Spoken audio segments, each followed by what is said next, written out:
Mike with CS Outdoors. It's January 9th, 2015, and we're in central Missouri hunting a friend of ours' farm for the last weekend of bow season. It's about 14 degrees right now. We had actually about an inch of snowfall overnight, which was nice, so we got a good, nice little covering on the ground. So it'll make seeing the deer as they transition through the woods a lot easier. And we got west-northwest winds right now, about 10 to 15 miles an hour. So I just dropped Jeff off up at the top corner of the property, the most northwest corner.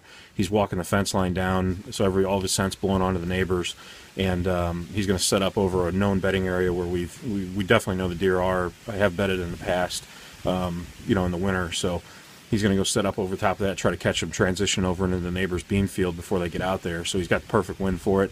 I'm actually going to be going about 100 yards away from the house down this ravine and getting over on the saddle that kind of necks the deer down. There's a real good pinch point between a big chunk of timber and a cedar thicket, and there's a pond there that kind of pinches them around the back of the dam. So I'm going to be up over the back of that dam overlooking that. So, we've seen deer using that area before too, so hopefully we can connect with something. Kind of had a unfortunate event happen somewhere between when we left home last night and when we got to the farm. We lost a tote full of hunting gear. One of two things happened. Either we lost it on the highway, which I find it really hard to believe with as heavy as that tote was, that it blew out of the back of the truck. It was up high above the bed rail, but as heavy as it was, I just don't see it blowing out. I mean, we've never lost anything packing the truck the same way as we always have.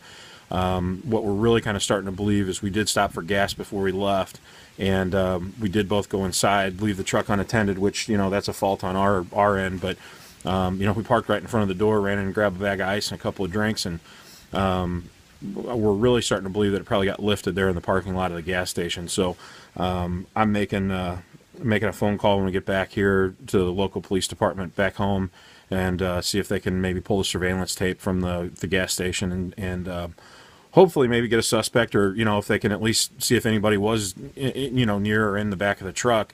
We can at least lay that to rest, that hey, either that happened or it didn't, and it fell along the highway and somebody came and picked it up. Because once we discovered it was missing last night, we actually loaded up, drove all the way back into town, drove an hour back into town, like 1 o'clock in the morning, and started at my house from my driveway and traced our steps all the way back out here, trying to look in the median.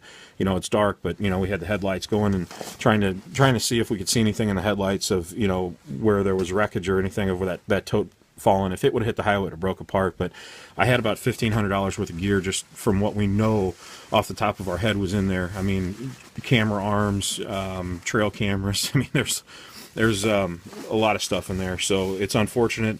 I hate to have a loss like that. It just seems like, between Jeff's cabin getting broken into, within the last month that we found, and then now this, it's like, I think this season is ending soon enough. The way it's been going and the kind of string of bad luck we've been having, I think it's time. So we're at least going to get out here tonight. We didn't get back here till about 2:30 this morning. So we decided to sleep in this morning and kind of regroup and get out and have a long hunt this afternoon. So that's what we're going to do.